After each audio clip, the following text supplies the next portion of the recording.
বিশ্বকবি রবীন্দ্রনাথ ঠাকুরের পুণ্যস্মৃতি বিজড়িত স্থান খুলনার দক্ষিণডিহি। ফুল ফল আর বিচিত্র গাছগাছালি দিয়ে ভরা এই দক্ষিণডিহি। আর আজকে আমি আপনাদেরকে নিয়ে যাব রবীন্দ্রনাথ ঠাকুরের ১৬৪তম জন্মবর্ষ উপলক্ষে সেই খুলনা ফুলতলা উপজেলার দক্ষিণডিহি গ্রামে। তো চলুন ঘুরে আসি। তো আমরা এখন দাঁড়িয়ে আছি ফুলতলা থেকে সামনে এগিয়ে সেই দক্ষিণডিহি ঢুকতে যে গেট দেখতেই পাচ্ছেন, আমরা কিন্তু সেখানেই দাঁড়ানো। তো এখান থেকে আমরা এই যে মেন গেটটা দেখতে পাচ্ছেন, এই মেন গেট ধরেই আমরা চলে যাব রাস্তা দিয়ে সেই দক্ষিণডিহি গ্রামে সেই লোকমেলায়।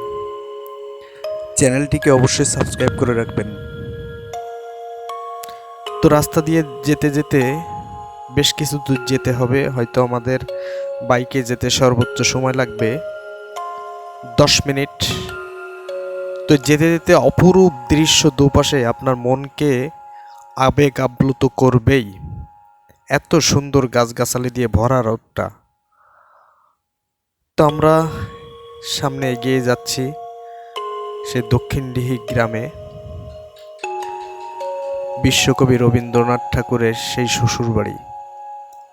তো এখানে বলে রাখি, আপনারা যারা বাংলাদেশের বিভিন্ন প্রান্ত থেকে আসবেন তারা কিন্তু খুলনা থেকে খুলনা ফুলতলা হয়ে এই সাইড দিয়ে আপনারা ঢুকতে পারবেন। আর যদি কেউ আপনারা যশোর অথবা নড়াইল এই সাইড দিয়ে আসেন, তাহলে অবশ্যই আপনাদেরকে মাঝখানে একটা ভৈরব নদী পড়বে, যেটা কিন্তু আপনাদেরকে পার হয়ে আসতে হবে। এখানে আপনারা বাইক, প্রাইভেট যে কোনো ধরনের যানবাহন পার করার মতো সুবিধা রয়েছে, এবং সেখানে কিন্তু ফেরিঘাট বলা যায়, সেই ফেরিঘাট দিয়ে আপনারা আসতে পারবেন। আমি আমার ভিডিওতে আপনাদেরকে দেখিয়ে দেব যে কিভাবে সেই ফেরিঘাটটা পার হবেন। তো রাস্তায় যেতে যেতে অনেকেই যাচ্ছে সেই লোকমেলায় দেখতে, যেখানে রবীন্দ্রনাথ ঠাকুরের শ্বশুরবাড়ি। সেখানে অনেকেই আমরা দেখতে পাচ্ছি যে আমাদের সাথে যাচ্ছেন। কেউ বা যাচ্ছেন বাইকে, কেউ বা যাচ্ছেন পায়ের ভ্যান যোগে, আবার কেউ যাচ্ছেন নিজস্ব প্রাইভেট কারে। তো এখানে দেখুন সামনে আমরা চলে আসছি। তো আমরা এখন দেখাবো যে আপনারা কিভাবেই সেই স্মৃতির হাট, অর্থাৎ যে নদীটা পার হবেন, পার হয়ে আপনারা আসবেন সিকিরহাট। সিকিরহাট যে ঘাট, সেই ঘাট দিয়ে কিন্তু এভাবে আপনারা চাইলে এইখান থেকে যে কোনো ধরনের যানবাহন আপনারা ফেরি পার করে এপারে আসতে পারবেন সেই লোকমেলায়। তো দেখতেই পাচ্ছেন সামনে অনেক সুন্দর গাছগাছালি, অপরূপ দৃশ্য। যেতে যেতে আপনাদের চোখের সামনে কিন্তু মনটাকে ভরিয়ে তুলবে।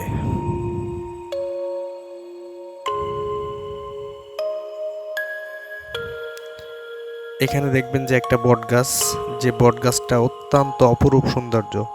তো দেখতে দেখতে আমরা মেলার ভিতরে চলে আসলাম। মেলায় কিন্তু অনেক ধরনের অনেক ধরনের দোকানপাট বসে। আমরা দেখতেই পাচ্ছি যে অনেক ধরনের দোকানপাট কিন্তু এখানে বসছে। সাথে সাথে বিভিন্ন ধরনের খাবারের দোকান, বিভিন্ন কসমেটিক্সের দোকান, এগুলো কিন্তু মেলার ভিতরে থাকবেই।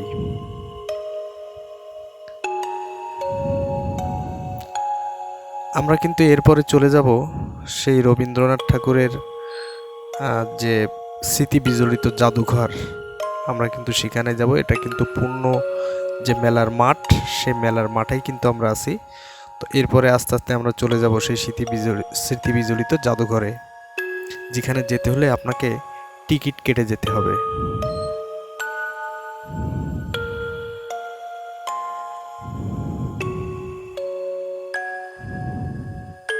অনেক ধরনের দোকান।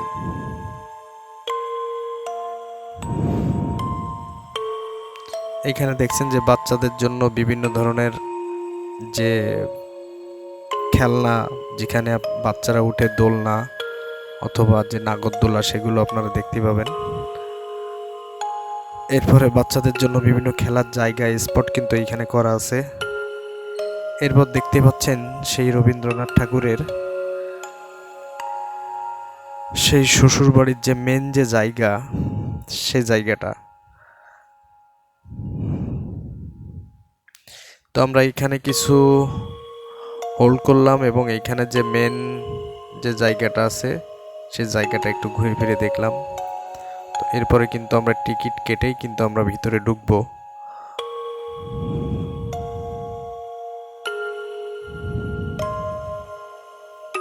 দেখতেই পাচ্ছেন অপরূপ দৃশ্য, জায়গাটা গেলে যে কারোর মনটা কিন্তু ভালো হইতে বাধ্য।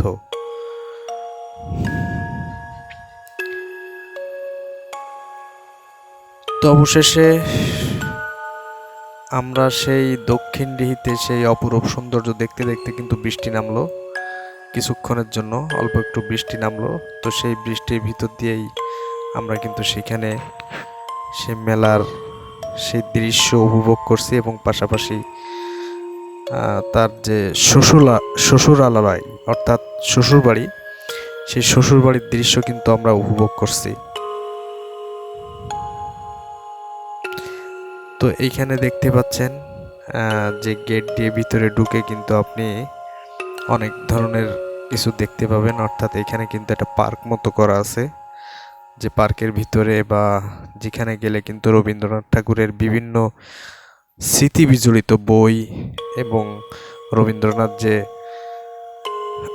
মাথার অর্থাৎ তার যে একটা স্মৃতি, সেগুলো আপনারা দেখতে পাবেন অত্যন্ত চমৎকারভাবে।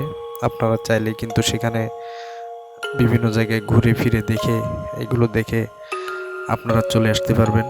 এরপরে আমরা সেই ঘরটায় ঢুকে গেলাম, যেখানে গিয়ে আপনারা তার যে স্মৃতি বিজড়িত বিভিন্ন বই কিন্তু আমরা এখানে দেখতে পাচ্ছি।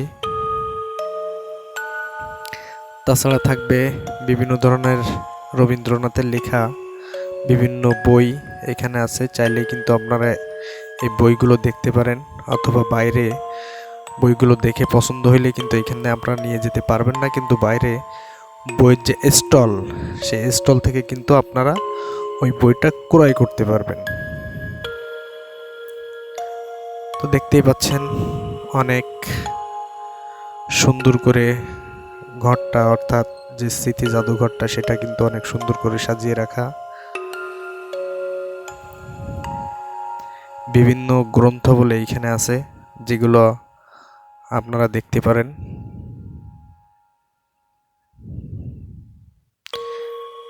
তো দেখতে দেখতেই অনেকটা সময় আমরা পার করে আসলাম, আর সেই পার করার পাশাপাশি অবশেষে আমরা দেখে এইখান থেকে আমাদেরকে ফিরতে হবে।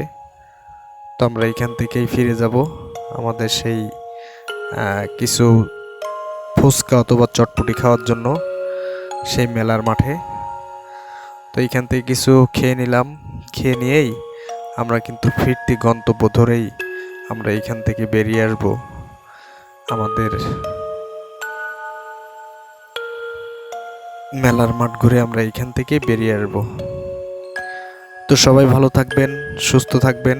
আগেই বলে রাখি, এ ধরনের বিভিন্ন ভিডিও পেতে অবশ্যই চ্যানেলটিকে সাবস্ক্রাইব করে রাখবেন। সবাইকে শুভকামনা জানাচ্ছি।